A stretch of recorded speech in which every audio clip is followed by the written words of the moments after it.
morning, everyone, and welcome to the next session. As Dave and Mike said, this is the public sector decarbonisation session.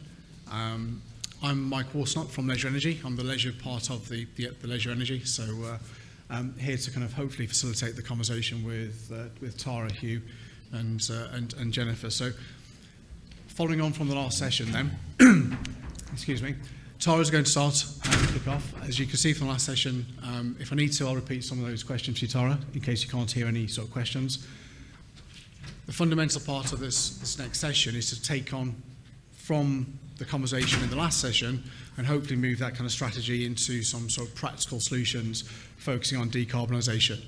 I'm sure we'll also touch on the cost element and the value proposition element too. So, Tara, if I pass over to yourself, please. Thanks, Mike. Hopefully you can see my slides, can you? Guessing you can. Mike, I'll just whiz through these because I've alluded to some of it in the previous session, but just to re-emphasise my point about the sector adopting a crisis mentality towards self-sufficiency. This phrase I keep saying, it won't pay to be late in the green transition. It really won't. And here's why. I'm going to put it in presentation mode. Here's why. This is what's happening over the next 15 years. The cost of energy is going to continue to rise. And just to give you an indication, if your current energy bill is around £1 million a year, and energy prices, let me pick a conservative percentage increase of 5%, by 2038 that will be 2.1 million. So, this isn't going anywhere. It's just going to continue to rise. And equally, the cost of sustainable energy from the grid is going to rise in line with the overall energy cost. So, there's no shortcut here. This would increase. Equally, the cost of installing, I think people mentioned the challenge of investment. There is no better time to look at investing into sustainable energy sources than now, because again, it's just going to rise. And then for those of you who understand the cost of carbon offsets, this is an incentive scheme for people to offset carbon emissions, that will triple as well. So that you can see that why a crisis mentality is needed. And just to give you an idea of where we are, and I alluded to it in the last session, almost 2/3 of the operators were spending less than 4% of turnover in 2021, and then the increased energy costs came in, and combined energy and electricity have already risen to an average of 59% of turnover. So that's just burning through cash that we don't have as a sector.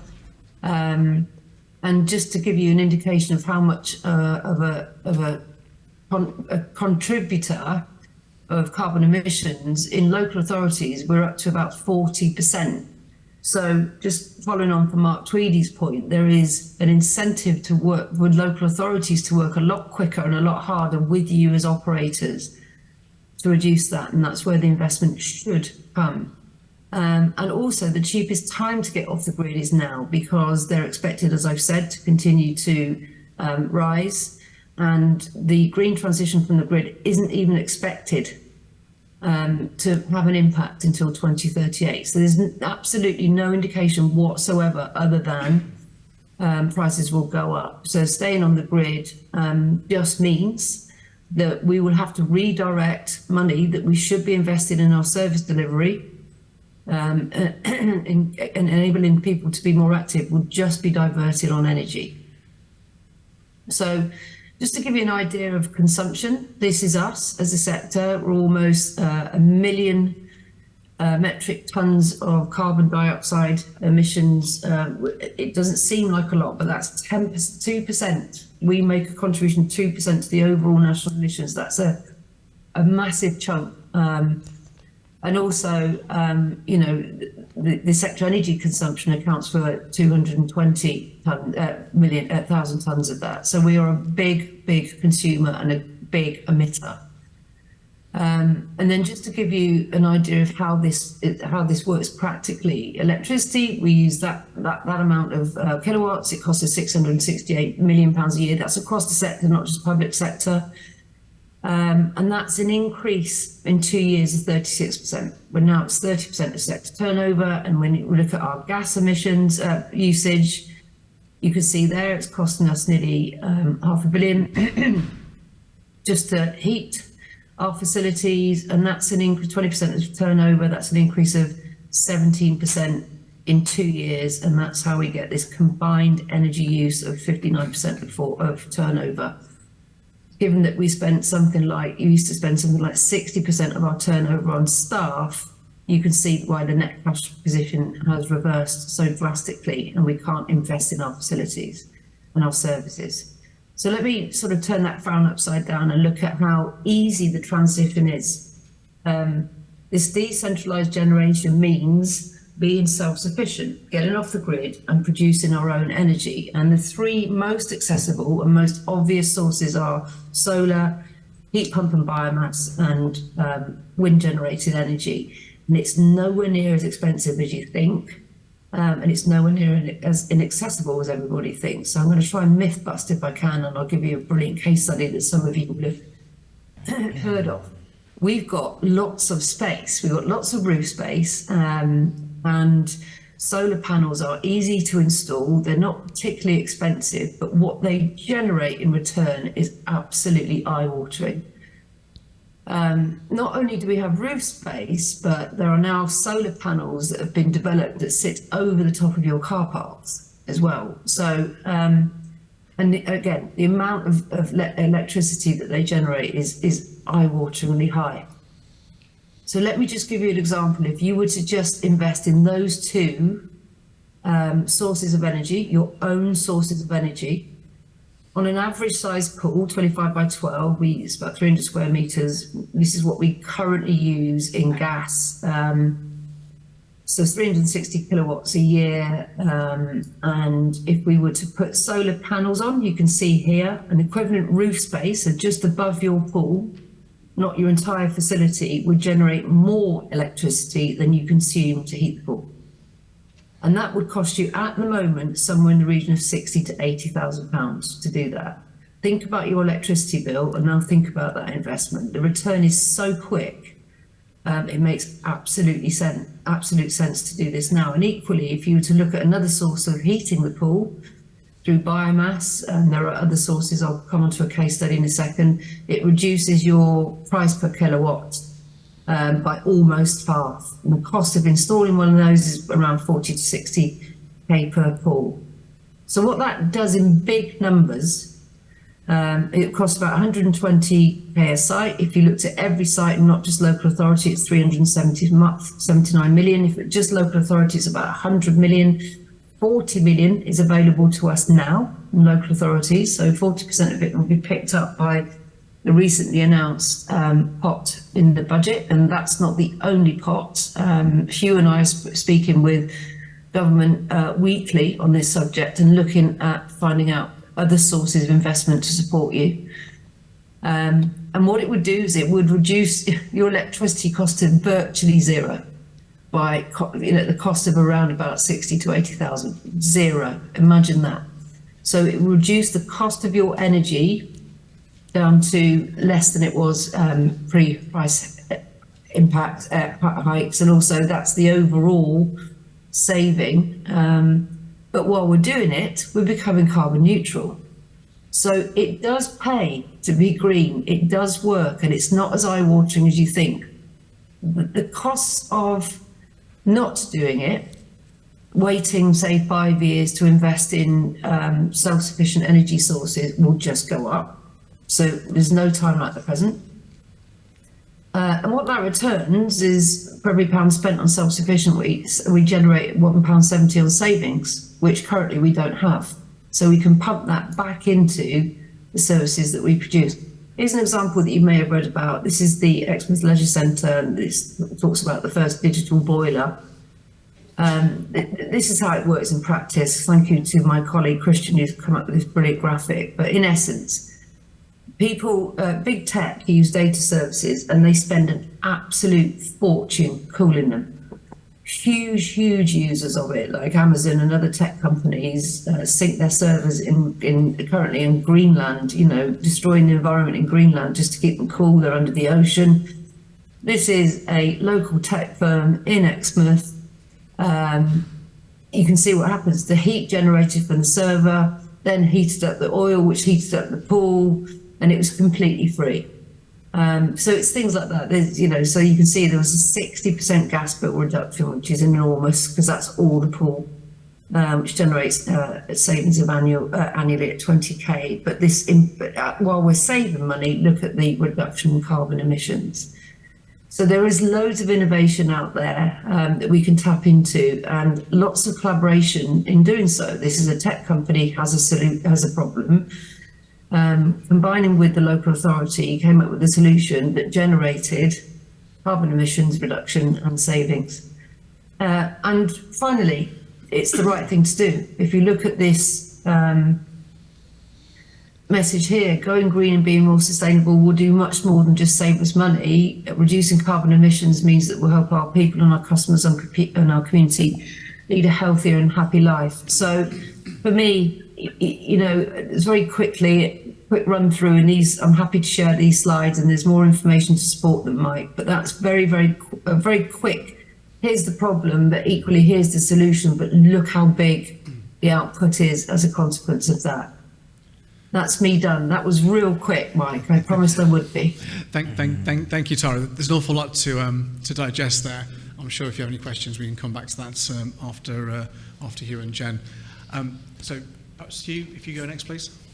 Yeah, I think from that comprehensive overview from Tara, it does show, and she talked about it in the last session around demystifying. I think what would be really useful for this session is to understand, especially with the operators in the room, where they are on that journey right now, and where they see the actual next step, and what they feel maybe is the obstacle around that next step, and actually how do we get that information which Tara has alluded to into the practical interventions that we require. This is all about, there's not a uniform situation here right now. Everybody's on the same level. There's operators at different levels in this journey.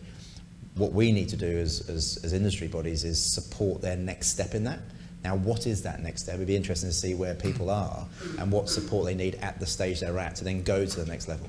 For us, I think that would be a really interesting and interactive to get those answers back from the audience to see where they are. And what do you think that may look like? We as a business speak to all sorts of organisations on a daily basis, from 15-metre community operated facilities through to international pools, single site operators, multi-site operators. Their understanding of the problem varies hugely. Yeah. It's whom they can speak to and have confidence in that information. Correct. And that seems to be, in some respects, like a wild west at the moment in terms of validity of information, trusted information, trusted sources. So as from a UK Active perspective, how do you see that being supported? So I think there's probably two areas there. There's the peer-to-peer here, because there are operators on a different level of maturity who are working with other energy experts, and they can actually just share that best practice and share that information. And it's then how we bring in organisations like Ofgem and actually organisations like Energy UK into the conversation, which we're planning to do. And they can actually say, look, you're right, there is a lot of organisations out there, and if you're an operator with limited experience in space, who do you choose from in the shop, right? And so our ability to maybe sift some of those, to be able to suggest or promote some of those, is probably where we need to work further with our operator members and going forward. Okay, let's explore that next. Okay, Jen, please. Thank you. Yeah, I think Tara mentioned a lot of what I was going to mention as well. So I'll focus on some other points. But what I said in the keynote at this, in the first session is the general challenge is quite known. Leisure facilities produce up to 40% of council's direct emissions, consistently in the top 5 of highest emitted buildings of local authorities, and 2/3 of leisure facilities are past their replacement date. And especially historic buildings, those with listed status, actually make any refurbishment more difficult as well. So, think about historical baths and lidos, those kind of facilities. But there are opportunities to doing this, and Tara mentioned them. She mentioned the reducing cost, managing future business risks as well, I think is key here. But the final 2 points on the opportunities here is compliance with existing legislation, with local and national targets, and also, of course, that influence piece in terms of involving your customers, your communities, but also your suppliers and local authorities, and recognizing your efforts. And I wanted to touch on very briefly on what does decarbonisation mean specifically. It is about reducing the direct emissions from your organisation, and that covers what is known as scope 1 and 2. And I don't want to become too technical here, but it's just about, it's about the emissions directly emitted by the organisation, as well as the emissions emitted from the consumption of purchased energy, and that's what Tara talked about as well. And from conversations within our membership, we know that there's a couple of general challenges to decarbonisation in leisure. So the first one, as Martin pointed out in the first session, limited resources to invest. I would add to that as well that when there is funding available, it is complicated to access that, and I'll get on to that in a second. The second key challenge that we know from our members is that major capital investments take time, especially when we're talking about a full refurbishment of a leisure centre. And potentially that may actually have a disruptive impact on service delivery, which is, a challenge in itself. The third one, and critical really, is staff training and awareness. Because what good is it to have a pool cover if we completely forget to use it on a daily basis? So that is, again, staff awareness and training is key there. And then the fourth one, in terms of the general challenges that members have mentioned, and we talked about already, is that limited capacity and knowledge, as you said, Mike, in the sector on what are the most effective actions, which technologies should I invest in, and how do I benchmark our current position, how do I read my energy bill and understand what that means. So as I said, I wanted to highlight a little bit the public sector decarbonisation scheme, because Mark Tweedy mentioned it earlier in the session, and the public sector decarbonisation scheme is the largest national scheme in England for decarbonisation efforts, and that's funded by the government, the UK government, through different rounds. And how it works is that local authorities put in a bid for capital funding to decarbonise facilities and services in their area.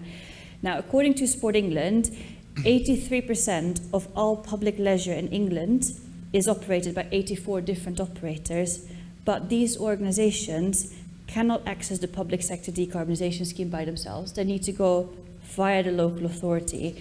And what we've noticed through conversations with our members in the last year is that local authorities often pick and choose which facilities to include, and that is a real challenge, because it can mean that some operators or venues are excluded, especially when they don't have a contract with the authority, like single site operators. But it also means that there have been cases where newer facilities have got some priority over older facilities. So there's a real challenge there, and we know that there's similar challenges in Wales and Scotland and Northern Ireland. So what I'm trying to get to here is that these national schemes, fundamentally, they rely on local authorities, but specifically on the various departments internally to make that case, and that isn't necessarily that sports development team that we are in conversations with, so that obviously makes it more difficult to access that funding that is right there and that is available. So my final points really was to share some of the learning from our membership, some things that you can take away, go back to your organisation, hopefully implement. One of the key things that we've been talking about within the membership is about carbon footprinting and how that plays a key part in decarbonisation. And that is different from an environmental policy or strategy and a commitment to act on climate change. Actually, carbon footprinting enables you to understand your key sources of emissions across your organisation, and it makes it easier to develop targeted measures. And once you understand your emissions, you can actually then make a long-term target. So some of the quick wins, I suppose, from our members are the easiest way is really to monitor your energy consumption, to identify those low-hanging fruits and make sure that you know where to invest and make changes. The second one is automating equipment as much as you can for efficiency. It saves costs, but also it reduces the pressure on staff. So think about automatic switches, for example. Third one, again, and I will say this time and time again, stimulating awareness among staff is key, and that includes staff training from the moment they join the organization and throughout, you know, their career with you, including working groups with staff.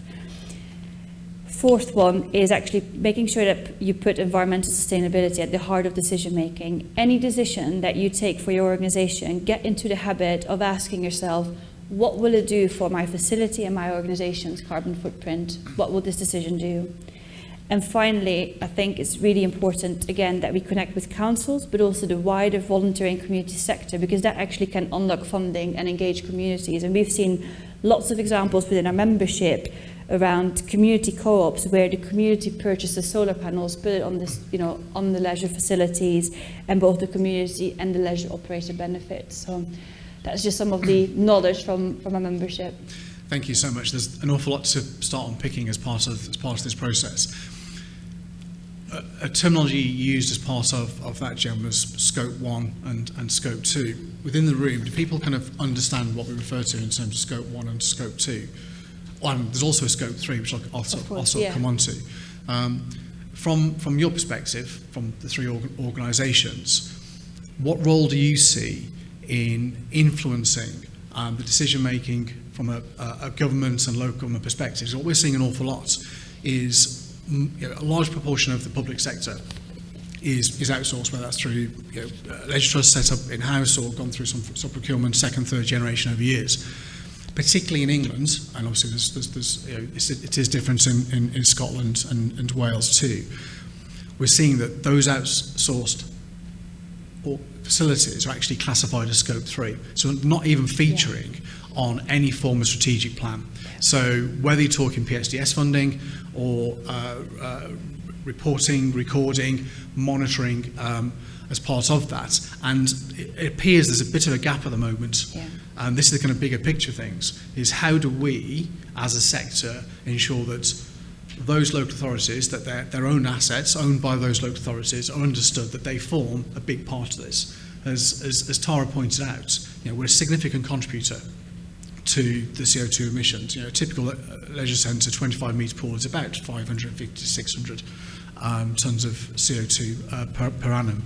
So the question is, what are your organisations doing to kind of, one, ensure that's understood, and also how that can be influenced? Because just that policy change locally in those local authorities could actually have a significant impact in unlocking that collaborative approach. So one key example of what we've been doing in Wales specifically, and we're trying to do similar things in England with members, is first of all for the operator, so leisure trusts in our example, to be aware of what schemes are out there, what schemes their local authority partners can access, so that they can then go to their local authority partner to say, actually, I know that you are accessing this. It's probably your finance department, not your sports development department. And in Wales, a specific example is the free energy service from the Welsh Government, which allows all local authorities to do an energy audit of their estate. And we noticed that leisure facilities were often excluded, even though they fall, as you said, Mike, under the Scope 3 of local authority emissions, because there was a general thinking within local authorities like, oh, well, we have the operator that's looking after our facilities, but actually the local authority still owns the building. So we actually got to a point where all of our members now in Wales, they're actually having a conversation with their local authority of, when they are using the energy service from the Welsh Government, that leisure is included in that. It's not easy to get to that point, but what we are trying to do as community leisure is, I guess, arm our members with that knowledge of what schemes are out there, what are the facts that you can use to start talking to your partner and say, we should be included. And, sorry, Hugh, sorry. Yeah, just to reinforce that, I think, the reality of the fact that the budget identified a separate fund around decarbonisation is leading to, which was a surprise and very positively received by the local government association that Tara and I spent a lot of time working with. The expectation there is that there's going to be greater emphasis from the LGA in working with its individual members across councils across England and Wales to support this and to show greater leadership in that space around the individual local authorities, given there's an inconsistency of play. So the LGA now recognises, well, it does recognise anyway, but will now have a greater role in driving that leadership on this agenda with its membership across England and Wales. And you refer to the funding there, I suppose putting that in some form of context, 40 million versus 100 million National Leisure Relief Fund. We know that this kind of challenge is pretty far greater than the COVID in some respects. Yeah. When do you expect to have some updates, say you, Sport England, collectively have some updates in terms of how that's going to be shaped? Yeah. Timing, because clearly timing is quite urgent with some organisations. Yeah, so the immediate next steps around that whole package is that the government, with the help of Sport England's agency, will confirm the business case back to the Treasury by May. And what I mentioned in the first session was there's the opportunity working with our members to help in a consultation with Sport England, help frame some of the eligibility and some of the outstanding questions that members and operators do have around accessing that fund. So we'll be having some sessions after Easter in relation to that, with the business plan going in by May to then unlock that funding, which is the consistent approach with any budget. Then you go through a business case submission back into the Treasury. And going back to something you said earlier, how do you think the piece of work, which I guess will probably come before that, supporting organisations, local authorities, operators to actually understand that their own case in their own locality and apply for that? And it's kind of chicken and egg, isn't it? That funding's now being announced. I'm sure lots of people are kind of going, well, is it the kind of part of the solution? And 40 million across 2,000 facilities, 800 pools, about 50k a site. So it's not a huge amount if you just break it down in very, very simple terms. It is. Yeah, and it's a start. And I think it's everything we've been saying here. There is a need to look at the medium to long term in these facilities, and it's around how our organisation, working with the LGA, working with other partners, is able to support that education piece, where the other potential funds are, and then how you access the funds. And so it is not the solution in its own right, of course, but given the political emphasis on the fact that this is an issue, I think that should be seen as a positive in terms of what we could potentially leverage going forward if we continue to map the data with our members on trends, especially around energy in the short term. So it's a positive in that respect, but it isn't the end in its own destination. How we then disseminate that funding in the right way with the right criteria and the right evidence is going to be important to then build confidence from government around potentially future support coming down the line. You use the word education now. I think this probably segues nicely into Tara and picking up on a comments made by Caroline in the last session as well. Sometimes this is the basics. I know we're kind of looking for kind of government support. We have policy conversations. Often, speaking to a whole range of organisations, they're saying you can take control of this, start taking action. So from a SimSpar perspective specifically, what role do you think you have to play in terms of that educational piece, in terms of how do we disseminate that across the sector so that individuals and we collectively as leaders in the sector can support the team, those that be a receptionist, a lifeguard, playing their role, because the data sort of shows that between 10 and 15% through just good housekeeping can actually help contribute to reduction in utilities. Yeah, Mike, sorry, struggling to hear you. I think you're asking me about how SimSpar can contribute to educating people just to be.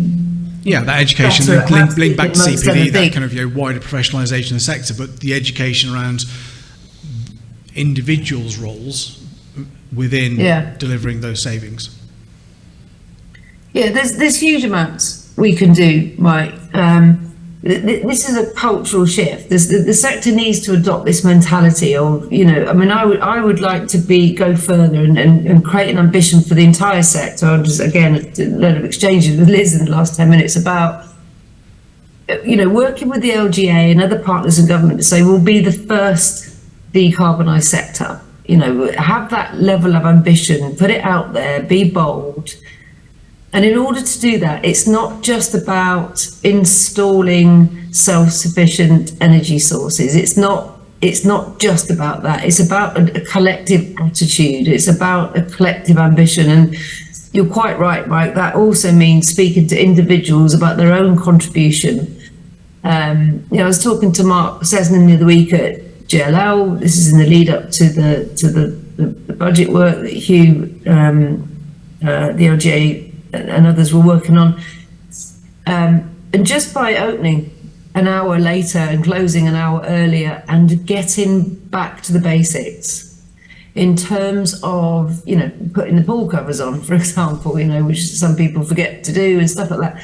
It's a 10% saving, which on a bill the size of GLL's, which is now 60 million, and it was around 25 million, whilst it's not helped enormously get back to the original price, that's still a significant saving of 6 million. So that housekeeping stuff and that education stuff, we will continue to work with organisations like Crieff and the LGA and UK Active and ensure that all of these things are entwined in education agendas. The green agenda is not alone. We want to talk about equality, inclusion and diversity in every part of education that we do. We want to talk about good governance in every part of education we do. And it's about building awareness. The modern, a contemporary workforce will be more aware of its environment. And I don't just mean the climate, I mean the societally, than ever before. And so, yes, I think we've got an obligation, Mike, to start looking at how we integrate that into education systems. But just going back to I think you were talking about unlocking some of the money. I think Jem was probably alluding to the fact that it's the whole decarbonisation funding pot from government was convoluted, complex and difficult to understand, and it was focused on just decarbonisation and not saving at a time when energy costs were just so low they didn't need to worry about it. We need to go back into government now and make sure that we can tap in and unlock those pots of money so we can invest quickly. And in order for us to do that, one of the things that helped us get that 63.3 million was the sector coming together, providing information to UK Active and the LGA through moving communities and Hugh's members quickly in an agile way, dropping agendas and saying this is an important sharing of information. That and I could have workforce data and displacement of staff and stuff like that. That was the difference between getting in the budget and not getting in the budget. We were finally heard because we worked together and we combined behind an agenda. And my belief is that we should do exactly the same thing in going green. If we all come together and be very, very clear on our ambition, we will unlock investment. It is available. I think you might have been talking about the rules around Sport England. Hugh touched on that. Yeah, gave us a bit of a timetable. Okay.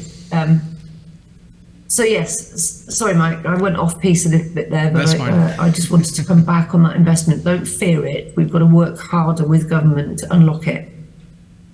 Thank you. Hugh? Yeah, just absolutely to echo what Tara's just said. I think it's really important for my organisation not to make any assumptions about where people are on this journey. And actually, some of the examples, I was there when Tara was speaking to Mark, so doing some filming down at Charlton Lido, right? And he gave all the great examples about what's happening. Operators across this room are doing exactly the same.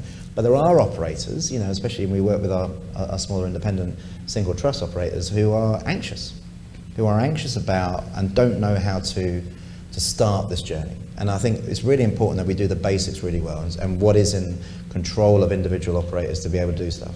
And that's a starting point for us, to get a baseline of knowledge across the whole sector, even if other organisations are more advanced, and that's cool, right? And then to echo the unlocking of funding, everything comes back to how the government sees the relevance of the sector to their priorities and their in-train. And this agenda will be an outcome of how more relevant we make our sector, especially around the issues of the operational issues around health, whether it be the NHS, whether it be absenteeism and productivity and activity levels in the workforce, of 1 in 7 people not working in this country right now. they will then see, well, you are a solution, part of the solution to this agenda, and if you are, then we'll help you here. And that's the trade-off you do in the conversations with government. It's dialogue and negotiation. But if they see a genuine relevance for you, then they'll support your operating landscape in order for you to really play your fullest role. And that's the place where we're moving into, I think, with some more confidence, but with more work to do. Jenny, you want to add to that? Yeah, no, I think it's really important and valuable that obviously the government recognised the sector as part of the spring budget and gave additional funding. As you mentioned in the keynote in February, we weren't even expecting any funding to come through. So I think that's really important to recognise. It's also important that there's 40 million of that going to decarbonisation specifically. But I think when it comes to funding, any effort in the leisure sector, we don't only have to rely on the Sport England funding that comes through now, which is why obviously I talked about the public sector decarbonisation scheme earlier, as well as there's a lot of local charitable money that is out there that operators in the public leisure sector specifically can tap into. I know of a single site operator in the Greater Manchester area at the moment where they're tapping into a Greater Manchester cooperative to get those solar panels on the roof. So again, that is something that you can get on right away while we wait for the other money to come through. So there's lots of different ways to finance this decarbonisation that we should be looking at, and there's lots of different government pots as well as community funding available that we can tap into. And actually, paradoxically, the high tariff rates at the moment are actually making the business case far, far stronger. In so, when we're seeing sort of payback periods on solar only, probably between 6 and 9 years. Factoring battery storage, which typically can take a further year off that, and now down to sort of 3.5 to 4.5 years. So the business case is far, far stronger on that sort of basis. Shall we, for the last 10 minutes, then open this up to the floor for any questions at all, please? Who would like to go first? Yes, please. Relating a little bit to the education aspect and the efficiencies, I know the panel and talks a lot about energy savings. I should introduce myself. Dwight Deep Tech Limited. We're a small company that are just coming to this business. We come from it on a water perspective. And this idea that decarbonisation is closely associated with water savings. And every litre of water, and especially every litre of water at pool temperature, has got an energy footprint. It's got an energy footprint associated with it. And so, I suppose what I'm trying to do is raise the awareness of having a water feature, the decarbonisation discussion. And so, and there's a lot of solutions out there in terms of recovering water, and that's where we come in. But and as a business, where we've struggled is precisely to raise the awareness of different operators of solutions and how us as a supplier can act as a platform. And who do we address to say, here's guys, there's a solution here. How can we give you credible data to know that this works? Yeah, that's a really good point. And I think, first example from another part of the sector, just reading their sustainability plan, but the Gym Group put water at the heart of their sustainability plans for 2030, which is quite an interesting read just in terms of best practices across the whole sector. But you're right. What's my organisation's responsibility in this is to create that marketplace, and with a credible marketplace where operators are able to engage experts from there and have the conversation. Now, how those conversations progress is between the entities, but actually to help navigate and to bring the external experts to the table to have that conversation and create that marketplace, to demystify it so people fully understand and have confidence. And when you have confidence, then you can make some more considered conversation, some more considered operational decisions within their facilities. I think also linked to that, there's probably 5 or 6 technologies which most people are familiar with. You always quote pool covers, improvements to BMS systems, solar. It's such a quickly emerging technology sort of area. You talk about heat recovery from backwash process. Tara obviously highlighted the data centre. And understanding how that truly works. There are some challenges with that, but I think that's as a part of a solution needs to be considered. Something we're starting to look at now is around putting solar in, batteries give off some residual heat, not the same as a server, but why not drop those into baths, because that may be a way of recovering that heat. So whenever there's any heat transfer, be it heat or cold, how do we use those most efficiently? Most leisure facilities are actually quite poorly designed. Even facilities opening as we speak, aren't really making the most of that kind of site ecosystem. So some of these things are actually relatively straightforward with some, fairly well designed, straightforward proposals aren't the significant six-figure sums which are there. Also, controversially, there's loads and loads of CHPs out there which either aren't functioning or are coming to the end of life and often are being switched off. As part of a transition to, as we understand, most local authorities have signed up to a 2030 position in terms of net zero. We can, as part of that transition, remove some of that short-term burden in terms of the commercial and financial impact by operating CHPs more efficiently, even for longer hours, and whilst then consideration to other investments can be made, and also achieving that decarbonisation hand in hand. Any other questions, please?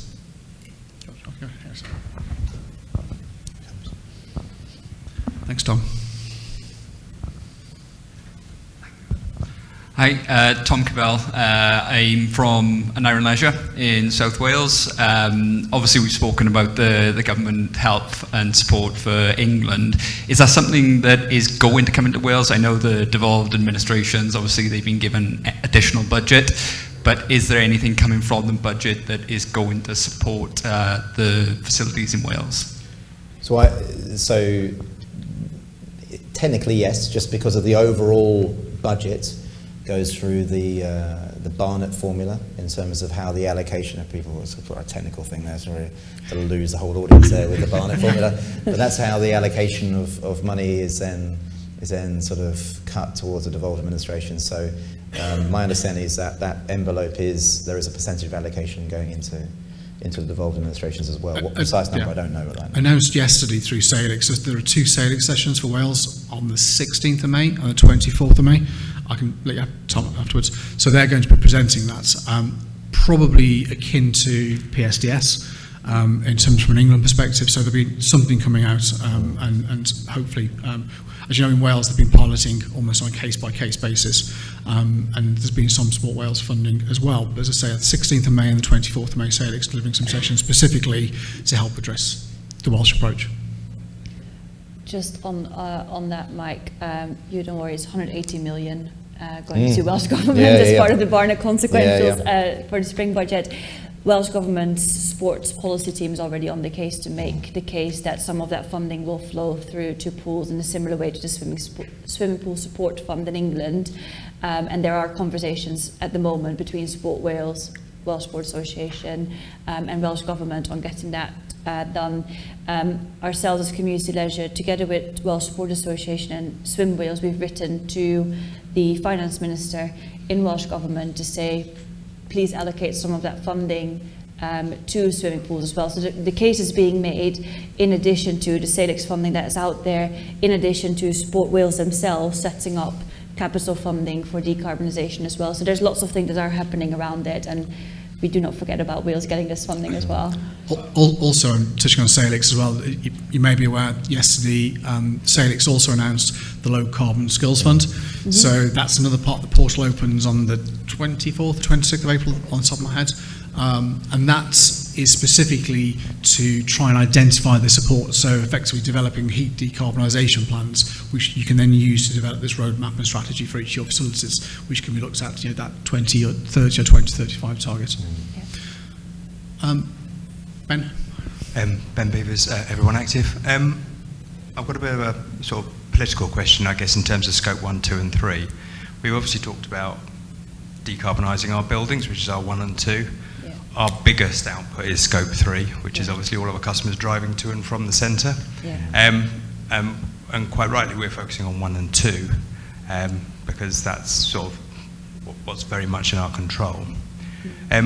I'm very conscious that for councils, their 1 and 2 are their buildings that they are managing, and when they're outsourcing, that then becomes their scope 3. Yeah. What's going to stop councils having that approach to actually, you know, they've got targets, political targets of 2030. They're going to focus on 1 and 2, aren't they? And 3 is going to become a side issue. I'm just questioning, or do we think that the political landscape is I mean, we've got some really progressive clients that are, you know, really making big changes to their leisure centres. They're hitting them because they are the biggest source of carbon. But I'm just conscious of how it's set up. Do we think that that's going to become a barrier?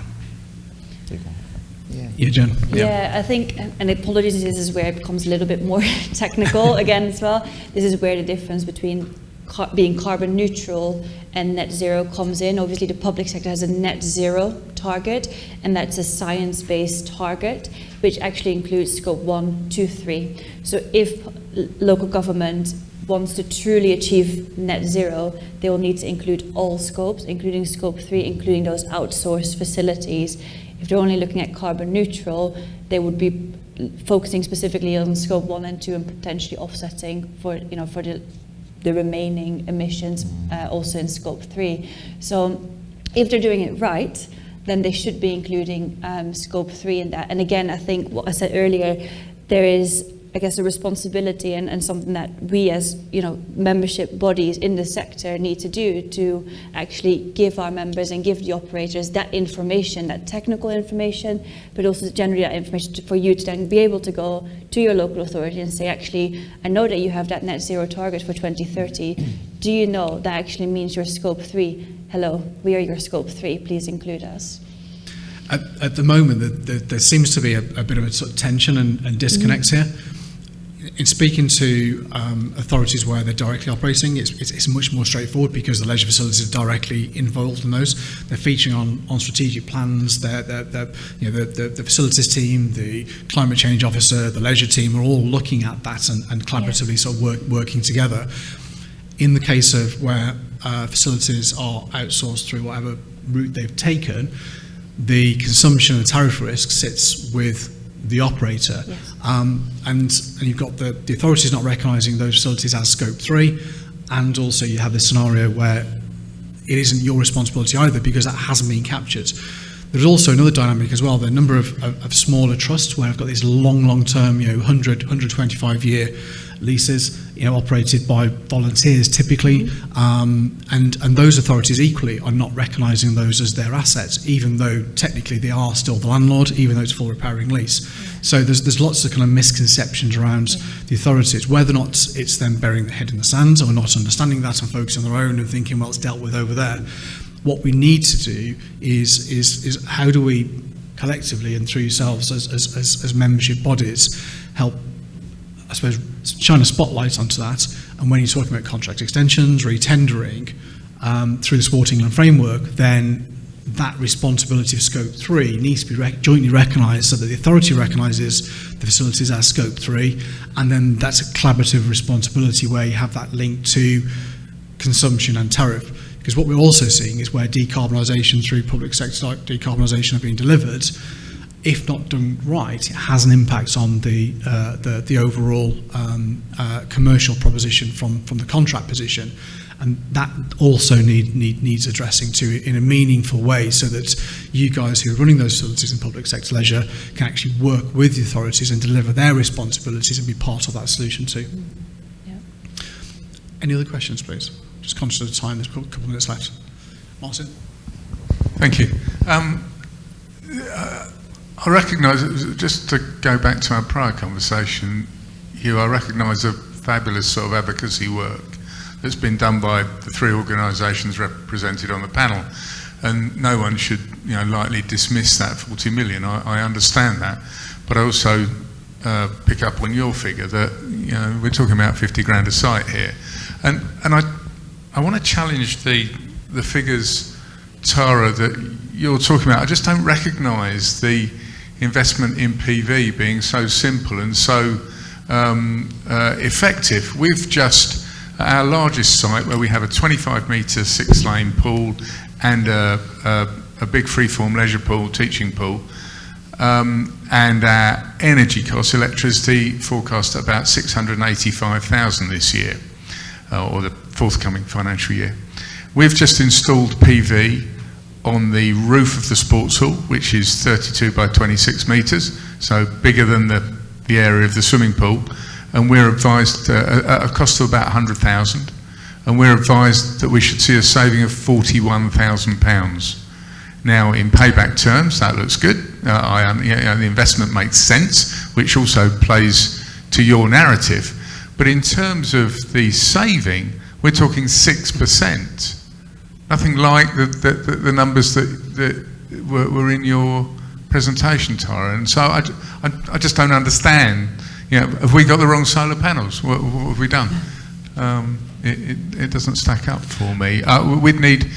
We'd need 15 sports halls that size covered in solar panel to get close to reducing the energy cost at that site to zero. And I accept it's got a gym and it's got health suite and sports hall and everything. It's not just a pool. Tara, did you hear that's a question for Martin? Okay, sorry, apologies. I think Martin was asking about the validity of the information in terms of the capital investment around solar in particular, and the sort of payback period you referred to, and based on the projects that he's been delivering recently, the numbers don't quite stack up. Okay, so my figures are based on averages. Is that Martin? Yeah, that was Martin, yes. Martin, it might be easier because I genuinely can't hear anything, and Mike, I can hardly hear you. You either next to the laptop or I can't hear anything. But yeah, if anybody wants to talk to me about how we arrived at those numbers, I'm more than happy to. There's lots of data that sits behind it. But they are quite general, and they are quite, and they're based on averages. But nevertheless, if done well, there's no reason for those figures to be incorrect. It's a lot of it is based on the current age of the stock as well, ability to install, etc. But just on a more general point, because I can't hear a word, Mike, I'm so sorry. And I know that we've got about a minute left. I just want to remind everybody about, I just really encourage you not to look for problems, but look for solutions, because they genuinely are there. And if I heard that correctly, you haven't made the savings that I showed on the slide, but you have made savings. You've made savings, Martin, and there is more that we can do. And there's more that I can do working with Hugh and Jen and others around education and information that helps people make the right decisions. Every single local authority has a target for decarbonisation. Every single local authority has somebody responsible for it. Every single authority will be talking about it in full council every time they meet. There is an opportunity to tap into that, and all of the subsidies that are available now from government, we're burning through them instead of using them properly to invest. And just to go back to my point in the previous session and this one, there is no time like the present. So even if you don't get the sort of returns that I've just described, I can categorically tell you that the cost of installation will go up. The cost of energy is going to go up. The cost of tapping into the grid is going up. So whatever we do as a sector now is a step in the right direction. I'm sorry if I haven't answered the question directly. That's Martin, good, thank you, Tara. I can't believe you text me yet, so by all means do. Thank you, Tara. Hugh? Yeah, just to come back on the bit around 40 million marks, which I think is an important point to make, and it's not going to solve the solutions. It is a stepping stone. I think what's interesting in some of the conversations that Tara and I are in, complementing these conversations around energy with the government around the next sport and physical activity strategy. So a refresh of the 2015 strategy from Tracy Crouch. And the conversations we've had is that the part of this is going to include a facility strategy, which is interesting to us. Now, what that looks like is where we are providing government with counsel, but ultimately it's around, government can't really effectively implement a strategy until it knows what the board is. Of where facilities are across the whole country, public, private, community, a stock taken where it is, what the health and longevity is, and what's going to be needed in order for renewal going forward. And the heart of that is the definition of what these services are there to do. And so if we're able to shape that effectively with government, that could be a really good starting point for then having a more strategic approach from government around what facilities are in the country right now and where they need to be in a generation's time as well. I thought Tanya told them it was $1 billion 3 years ago. Well, but I think it's almost a step back from that, actually. I think it's about, I don't think, from the conversation of government doesn't know right now where all facilities are and what usage they are, both public, private and community. Where are these facilities being used? Where's the gap? Where's going to be the potential gap because of aging stock? What's needed to fill that? But ultimately, what's framing that conversation is what are they needed for? And I think that could be a really positive intervention if we can frame and get that strategy and plan right with government, because that will then at least give an assessment about where we are and where we need to get to. Thank you. Just very, very quickly, 30 seconds, Martin, coming back to that. I think often what we're seeing is lots of organisations look at an investment project in isolation, take solar, without actually considering, for example, demand control around the building. So it's about how do you work with putting the solar on there. Obviously, there's lots of variance based on the facility, location, sunlight hours, those things. What's happening in Manchester versus the South Coast can have differences. Linked to battery storage, and then how you then deploy that solar and what you switch on and switch off. And that becomes this part of this ecosystem. There's lots of smart, use the term smart buildings and demand control. So done in the right way, we are seeing some very, very positive benefits. Actually, are probably getting close to 3 years payback, and are contributing. Actually, as time goes forward, earlier you do this, and with tariffs increasing, then clearly that's obviously going to be, and also the thing you're also offsetting as well is when you start taking gas out and putting ground source heat pumps in or air source and having a much larger electricity demand, you're already starting to offset and mitigate those additional costs too. Okay, thank you guys, and thank you Tara, Hugh and Jen, and thank you everybody for your questions too.